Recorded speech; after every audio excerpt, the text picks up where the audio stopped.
Hey, Crossroads family. Hey, I I hope this finds you well, and I hope that you're enjoying this Holy Week leading up to Christ's resurrection.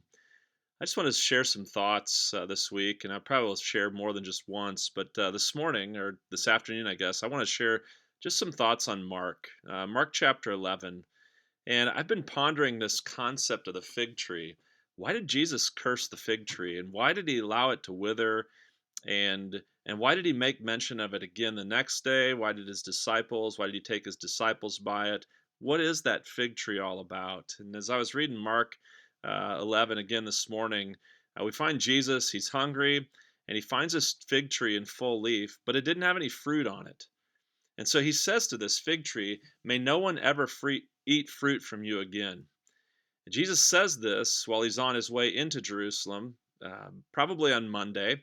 He'd already been there the day before on Sunday when he rode in on the donkey, declaring himself as king, and he'd pervade everything that was happening in the temple area. But it was just too late, really, to do anything about it. And so when he reaches the temple on Monday, he enters the temple area and begins driving out those who are buying and selling there. You see, the temple had become a place to make money, and at the Passover in particularly, they were extorting those who had come to celebrate the Passover by selling approved animals for sacrifice at a much higher price. And so Jesus, in his zeal, he makes this statement. He says, my house will be called a house of prayer for all nations, but you have made it a den of robbers. And when evening came, they went out of the city. And I think Jesus' statement there, my house will be a house of prayer, ties in with the fig tree. And here's why. So the next day, on Tuesday, as they're walking into the city, they pass by this fig tree again, and Peter points out that it had withered. And Jesus' response here is interesting because he goes back to prayer because he begins to talk about prayer again. He says have faith in God.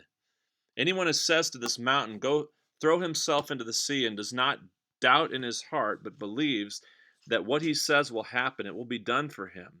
Jesus says, whatever you ask for in prayer, believe that you have received it, and it will be yours.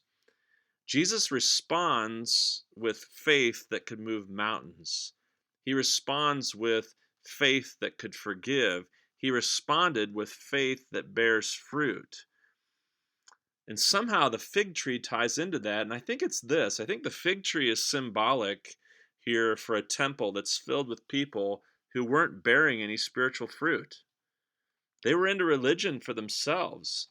And Jesus is making a statement when he says, may they never eat fruit from you again. I think Jesus is teaching his disciples here that true faith in God begins with believing prayer.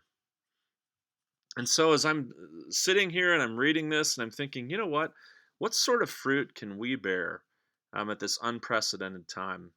We don't even have a temple to gather in right now. We can't do any of those other things. What can we do? And what is God teaching us? Especially, what kind of fruit can we bear when we're encouraged to keep our social distance? And honestly, as a pastor, I tell you what, I feel a lot of pressure. Maybe you feel it too, to get out there and to somehow save the world. And the truth is, I can't do that. In fact, none of us can.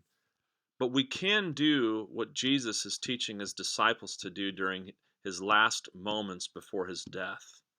We can pray. Pray, church. Pray that the Lord Jesus Christ will be exalted among the nations. Pray for your neighbors and look for opportunities to point them to Jesus. Show them where your hope is found. Pray for your own family. Pray that God would use this time to strengthen your marriage and to strengthen your relationship with your children. My prayer is that the temple of your home and the temple of your entire being would be filled with prayer. I'm excited about Easter Sunday. I believe that while some people are saying that, hey, Easter's been canceled, I believe it's just the opposite of that. I believe that God is going to sweep across this nation. I believe that God's sweeping across the world as we preach the message of the gospel. More people will hear the gospel this Sunday, maybe than at any other time in our history. And so I want to encourage you to be a house of prayer. Make your home a house of prayer. Make your inner temple a house of prayer. God bless you, and I miss you, and I love you. And if there's anything that we can do for you, please don't hesitate to ask. You'll hear more from me this week.